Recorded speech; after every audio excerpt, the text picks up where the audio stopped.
Salut à toutes et à tous les amis, j'espère que tu vas bien et que tes proches vont bien aussi.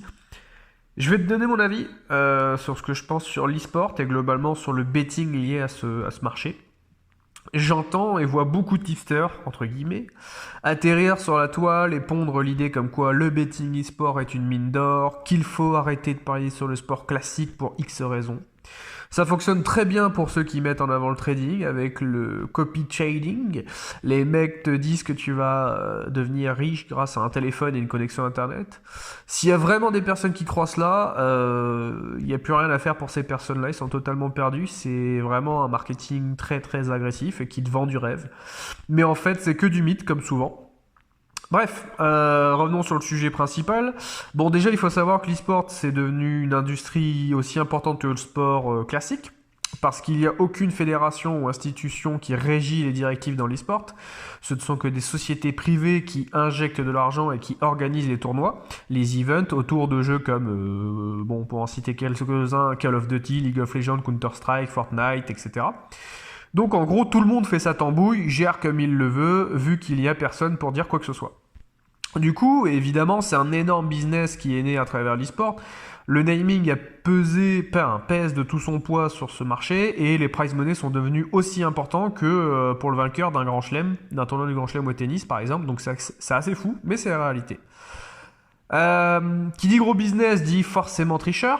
Donc il y en a toujours qui se croient plus malins que les autres. Et donc le dopage est omniprésent dans l'e-sport, notamment l'Adderall, qui est de l'amphétamine, qui te rend plus concentré, insensible au stress, à l'anxiété, et te rend focus pendant de longues heures sur un seul objectif. C'est donc idéal pour les gamers.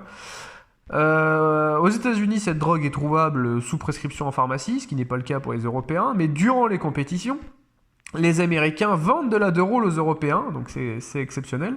C'est tellement répandu comme drogue aujourd'hui que la question n'est même plus de devenir le meilleur grâce à de l'Adderall, mais d'être au niveau des autres.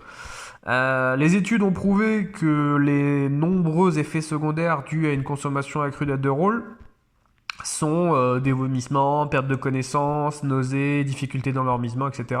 Bref, je suis pas spécialiste sur le sujet, je n'en rapporte que les fruits de mes recherches, mais voilà, si ça vous intéresse, je vous invite à vous renseigner sur le sujet.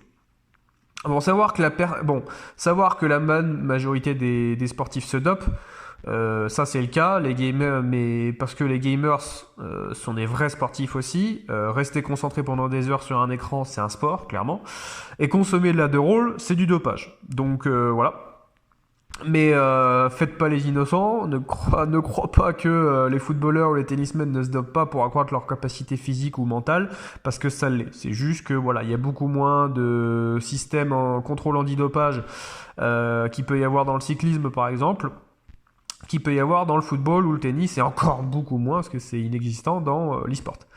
Faut quand même se rendre compte que le dopage sur les tournois donc, est omniprésent, et que les carrières sont très très courtes pour ces sportifs-là. En l'espace de 3 ans, ta carrière peut être terminée si tes résultats ne sont pas bons.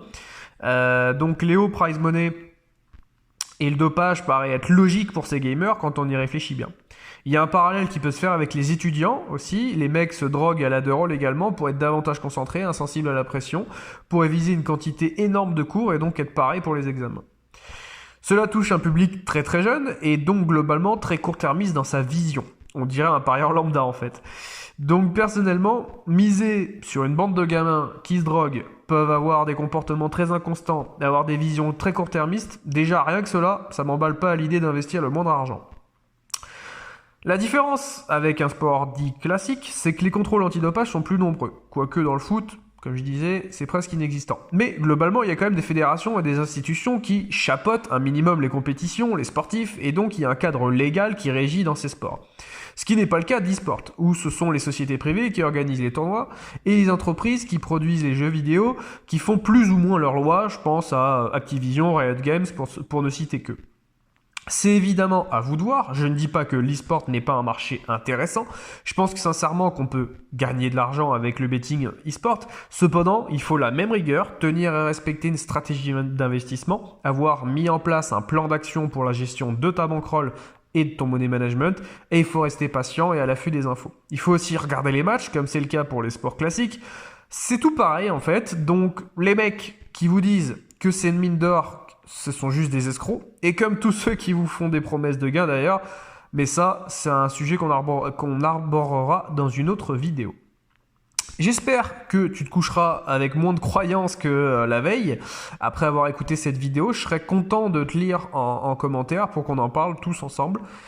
Sur ce, prends soin de toi et de ta bankroll. Ciao!